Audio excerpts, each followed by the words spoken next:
Yeah. Do you ever, with songwriting, does something just come to you and you have to do it? Yeah. Yeah. Is that how it always is, or just sometimes it's? I'd say 60% of the time it's a lightning bolt. And you don't know why you're the vessel for that melody. You don't know why it's come to you in the shower. You know, it's always in the most inconvenient place. Or the worst place that a song idea comes to me is when I'm on an airplane. And I'm sitting, like, cramped against a window, and there's a stranger falling asleep next to me. Of course. And I'm going, oh, no. No, not now. Not now. And you've got a melody that's just in your head.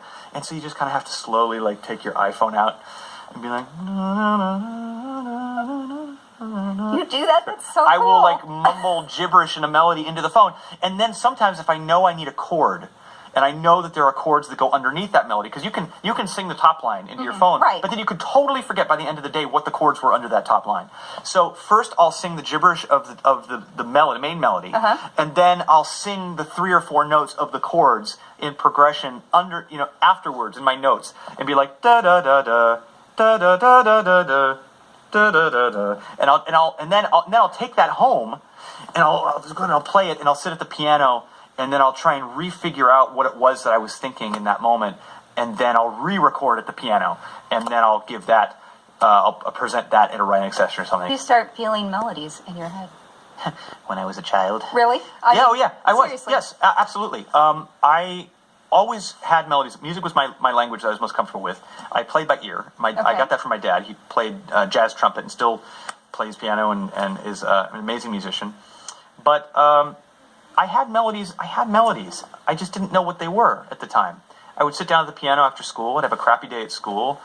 I was kind of like, picked on a little bit and just had a hard time making friends. I was antisocial a little bit, kind of shy.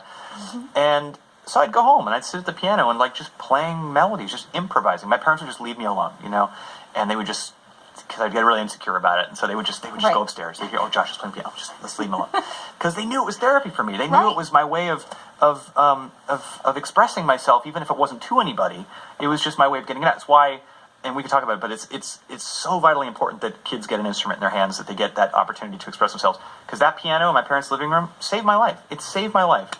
And it wasn't until I started writing for albums that I realized, like, oh, all of that stuff I was doing as a kid, where I was just plunking things out, seemingly randomly, like, that's a song. That thing that is better than the other thing, well, that's your hook, and that's your B part. And then you got to think of what would lead into that hook. And then you learn about the craft of developing a fully structured song, but it still all comes from the same place. It still comes from the ether, and lyrics don't come to me like that. That's how I know how special it is, because drawing, for instance, I can't draw. The people that can look at something and go, okay, and they see it and they know how to put that onto a piece of paper is sorcery to me. I have no clue how it happens.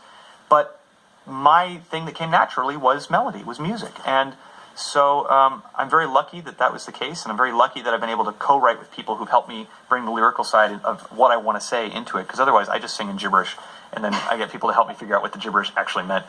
And so yeah. Yeah.